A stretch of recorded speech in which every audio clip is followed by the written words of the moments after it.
Hello everyone, welcome back if you are returning. Thank you for being here. Thank you for being a part for this quest for the truth. Right, this video is all about the Redstone rock caves that are quite local to me anyway, because I'm in the West Midlands. And they are quite spectacular. I went down there today. Obviously I'll be showing the video and it's something else. So obviously I've done some research and I found some information which I thought would be interesting to share, because they are actually admitting that it was used before the medieval times, and the rock is Triassic. So basically, the Redstone rock once occupied an important position in the local geography. Before the building of the Stourport Bridge in 1775, followed by the construction of the Lincoln Weir and dredging of the river to allow navigation to the Stourport Canal locks, the Severn at this location used to flow wide and shallow. The site offered one of the few locations where the river could be forded, making it an important crossing point from Roman times onwards. Redstone crossings formed part of the old main roads between London and Wales. At times when the river was running too high for the ford to be safely used, a ferry carried traffic across the river. The soft sandstone of Redstone rock is easily carved, and there is evidence of human-made habitation in the cliff face since Stone Age times. The cave that can be seen today were mostly made in the 12th century, when a hermitage was established there, conveniently located for the hermits to be on hand to offer blessings and prayers for passers-by in return for alms. The caves were later used as domestic dwellings and were inhabited almost continuously until the mid-20th century. Okay. Now, I also found some information from some newspaper articles where people have there's proof that people lived in them. It was called the cottages, and this is recent times, like early 1900s. So, and there's evidence of it being used as a dwelling, so that does make sense. Okay. Now it's part the Redstone Caves are part of like a geopark, and it's run by the Geopark Way. This is the information that I'm getting from now from their website. And within the geopark, the Permian 300 to 250 MA is marked by the onset of the subsidence of the Worcestershire Basin or Graben. The climate in the region was hot and arid, the land being principally sandy desert upland at that time. Most of the Earth's landmass still made up a single supercontinent known to geologists as Pangaea, which straddled the equator and extended towards the poles. During the Triassic period, Pangaea was beginning to rift and break apart. As a result, the climate changed to become more humid as this area of the land drifted into the subtropics. Flash floods and rivers started to invade the previously desert landscape. Now, this is similar to what they say about salt wells as well. They say it was Triassic and it was tropical, so more evidence of this. So there was a massive shift on this planet, a massive shift, to change it, because it's definitely not tropical now. So, creating what we see today as the thick layers of Triassic sandstones. Near the end of the Triassic, there was a marked change from the terrestrial environments that characterised Triassic deposition into shallow marine shelf environments, as a global rise in sea level caused the low-lying area of the Worcestershire Basin to be inundated by the sea.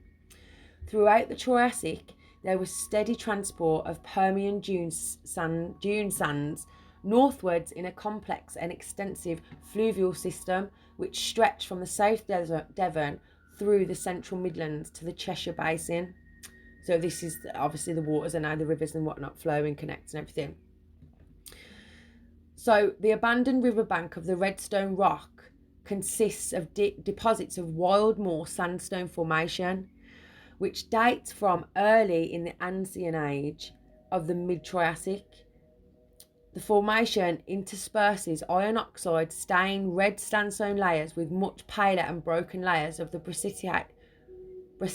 brecciated, siltstones, mudstones, and evaporite deposits, and is generally attributed to flash flood and braided stream settings, with periodic backish inundation, before a systematic renaming of British Permian and Triassic sandstones in the 1980s. Okay, so this is relatively new when all this come about, this information. This rock was known by the more descriptive name of the upper mottled sandstone. Oh my god, I'm so sorry, I can't get my words out. So basically they're saying that the Redstone rock was an old hermitage caves. Hermitage caves. Now, what they say about the hermitage when they come to give blessings and stuff like that, that to me sounds like druids. You know, again, druid. I reckon it was tribal people, and it was the ancestors, the original people of the land. That's what I reckon. That's what all that is, and they just give them different names to obviously make you forget about it, and just so it dissolves into history. And there's Paul, so ready for action.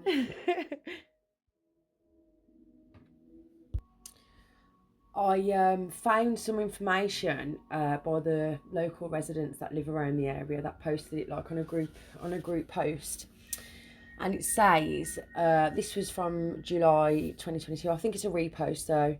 The caves at this important crossing of the Severn were probably part of the Stone Age settlement. Many years later, they became used as a hermitage, which was ideally situated for receiving alms from those who passed on the river over the ford. The remains of the 7 or 8 of the hermits' bodies were found buried there. Okay, so they found bodies buried there. In 1736, yeah, they found the bodies buried there in 1736, sorry. Inside the hermitage, there were rooms, a chapel with an altar, and at least one chimney rising to the top of the high rock outcrop. A priest called Simonis was in residence in 1160, and with a Gilibertus Piscator, which apparently is a fisherman, he was a fisherman, owed the king £5. In 1260, royal protection was granted to the religious community established there at the House of Redstone. Okay, so there was a religious community established there, and it was called the House of Redstone. Okay, this is amazing. So it was functioning, right? The arms of the families of Mortimer and Beauchamp were at once time inscribed on the front of the caves. Okay, probably in the 1300s when Astley was in the hands of the Beauchamp family. Astley is like the area. In 1431, Richard Spetchley, having made a vow of perpetual chastity, was licensed by the Bishop of Worcester as a hermit. In 1538, in the days of King Henry VIII, Worcester's Bishop Latimer wrote to the Cardinal Wolsey's secretary that hereby is an hermitage in a rock by the Severn able to lodge 500 men, and as ready for the thieves or traitors as true men.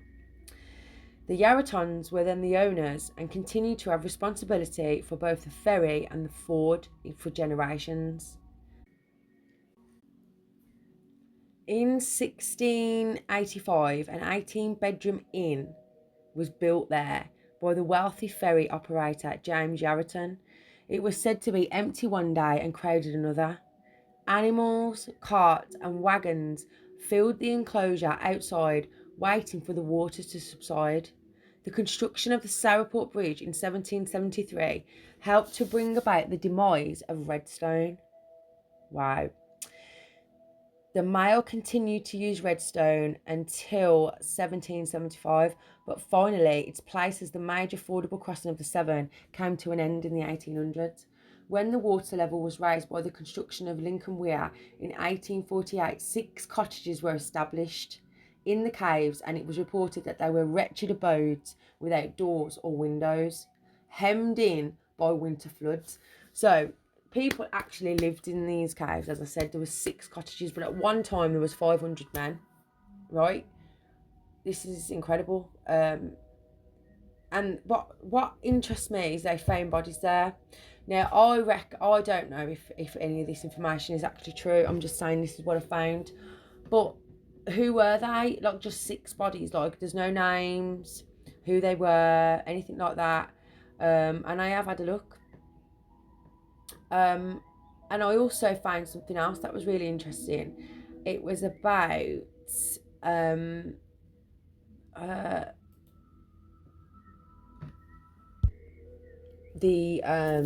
Stourport booklet, what they said about it, and this is 1965. Okay, on the opposite side of the river was the wooded bluff of Redstone, which was romanticised by the caves of the ancient Hermitage. For years, the ford was the only way of crossing the river, and rivermen and ford users alike paid handsome alms to the monks of the Hermitage. The body of Prince Arthur passed by on its journey to Worcester Cathedral from Ludlow, and for centuries the royal arms were emblazoned in the rock above the main entrance. In time, the Hermitage fell into decay, and the caves were used for many purposes, including dwellings, an inn, and a school. A school? For historians, there was always scope for study, since there were many blank parts in the history of the caves and the riddle of the ancient skeletons. See, and this is what I'm saying. Ancient skeletons. Well, we should know. There should be more about this. You know, I've never heard about this here. Dug up from the cave floor last century were never fully solved, see, though it was deemed probable that the rocks were the last resting place of the monks who had lived out their earthly life, helping the weary and hungry men who traversed the ford by horse or boat. And there's another post which is confusing to that, because it says here, Arley King's Church is one of the oldest buildings in the area. There is reference to it as far back to the 12th century in the works of Layerman. This famous monk, by tradition, lived as a hermit in the Redstone Caves, some mile down from the river's present bridge. The hermitage, cut into the great sandstone cliff, was in use throughout the centuries, especially as it lay at the Redstone crossing of the River Severn. So they say one monk lived there, not seven. You know, it's just really odd. Nothing adds up, and there's no pictures. Like, there's no pictures of this. There's nothing written about this. This is just what people have said. So I don't know, really, I don't know, but this is old. This is really old. I think this has been used for thousands and thousands and thousands of years. And also, it's quite important to point out, there's no resonance in there. There's no echo. And I've tested this in all of the rooms. There is no echo. There's no resonance. So obviously it's like the sound is, the walls are cushioned in some way, because the sound isn't bouncing, not in any way. Even when I click my fingers, there's more resonance in this room than there was in that cave. So that was really, really bizarre. So yeah, I thought I'd share that. And obviously I bumped into my good old mate down there, didn't I? Paul Cook, and he was having a little gander as well.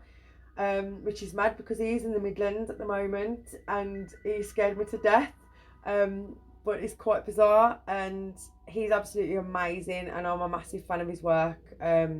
He's a great guy as well, like, personally. He basically, he's on to it, man. He's got big plans, and you know, it was thrilling to be able to be a part of it with him and go through them caves together, because I was actually seeing the resonance. So, you know, it really shocked me, and I think he's gonna put that in a video as well, so be sure to look out for that. And if he does, when it drops, obviously I'll tag it in this video. So yeah, big up Paul Cook, big up everybody from the channel, Paul Cook's channel. You're absolutely amazing. But yeah, sending love to you all. Let me know in the comments what you think about this. Have you heard anything about it? Do you know anything about it? Is there anything similar to this near where you are? You know, I'd love to go and check it out, because I am going back to this place. Because as I've been doing research, there's a lot of bad stuff that's happened there. There's been a lot of deaths, and like, mostly teenagers and stuff like that. People just disappearing into the river. There's been loads of stuff. There's been naked orgies in, I don't know if I can say that actually. Oh my God, there's been, you know, all that stuff going on, and a lot of negative energy. And I want to look at the ley lines that are around there and see what's going on. It's definitely worth a look. But I mean, you can have a look for yourself. Don't take my word for it. Have a look, research into it, and see how much fatal accidents have happened there. And that was before the fencing was up and everything like that. I mean, stuff has happened after the fencing's been up. It's not because of the fencing. But it's really tragic. So I'm not going to put it in the video because I don't want to share anything sad. I want to share stuff that's good and exciting and thrilling. So yeah, so let me know in the comments, please. I'm sending you lots of love, lots of light. Take care.